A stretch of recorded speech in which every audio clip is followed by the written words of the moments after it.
गुरु प्यारी सत्कार सात संगत जी, राधा स्वामी जी। गुरु प्यारी सात संगत जी, हम में से बहुत सारे बहन भाइयों को ढंग से करीब करीब ये भी पता नहीं होगा कि महात्मा सत्संग किसे कहते हैं। तो चलिए जानते हैं कि महात्मा सत्संग किसे कहते हैं। महात्मा सत्संग उसको नहीं कहते जहाँ एक कौम दूसरी कौम को गालियाँ देती है, एक मज़हब दूसरे मज़हब की निंदा चुगली करता है, जहाँ एक दूसरे के गले काटने के तरीके सिखाए जाते हैं। महात्मा के सत्संग में गुजरे हुए राजाओं महाराजाओं की कथा कहानियाँ नहीं सुनाई जाती और ना ही सत्संग में किसी को डराया या धमकाया जाता है। यह तो बहुत बुरी बात है कि अगर कोई हमारी अक्ल के मुताबिक मालिक की भक्ति नहीं करता तो हम उसे गालियाँ देना शुरू कर दें, बुरा भला कहना शुरू कर दें। हमें उसको प्यार से समझाना है कि देख भाई, हमें इस रास्ते पर चलकर यह फ़ायदा हुआ है, अगर तेरी समझ में आता है तू भी इस रास्ते पर चलकर यह फ़ायदा प्राप्त कर सकता है।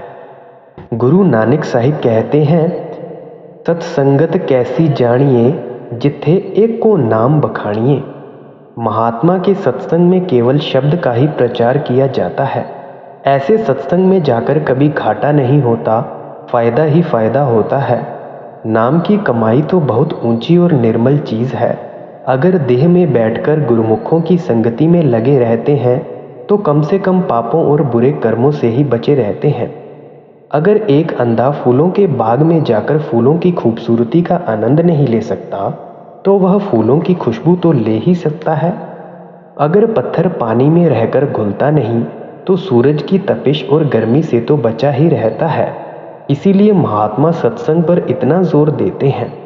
वैसे तो वही 3-4 बातें हैं, चाहे किसी महात्मा के सत्संग में चले जाएं, किसी महात्मा की वाणी पढ़ लें, लेकिन मन को ठोकर लगती रहे, मन को कोई समझाता रहे तो कहीं हमारा ख्याल शराबों कबाबों विषय विकारों बेटे बेटियों के प्यार में से निकलकर मालिक की भक्ति और प्यार की तरफ लगता है।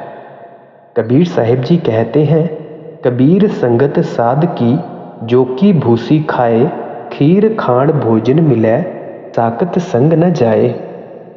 अगर मालिक के भक्तों और प्यारों की संगति में जाकर सूखे टुकड़े भी खाने पड़े तो वे लाख दर्जे अच्छे हैं, बजाय इसके कि मनमुखों की संगति में जाकर हलवा आदि खाने के। एक घड़ी आधी से आधी घड़ी भी जो मालिक के भक्तों और प्यारों की संगति करते हैं उससे हमारे मन से हजारों किस्म के बहन भ्रम संकल्प दूर होते हैं।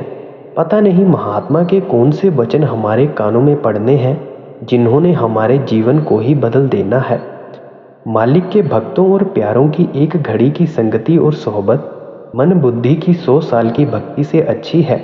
अगर रास्ता पूरब की तरफ है, हम दौड़ते पश्चिम की तरफ हैं, तो जितना दौड़ते हैं उतना मंजिले मकसूद से दूर चले जाते हैं। इसीलिए संत महात्मा सत्संग पर इतना जोर देते हैं। मुझे आशा है गुरु प्यारी सात संगत जी कि अब आपको समझ आ गया होगा कि महात्मा सत्संग किसे कहते हैं। राधा स्वामी जी।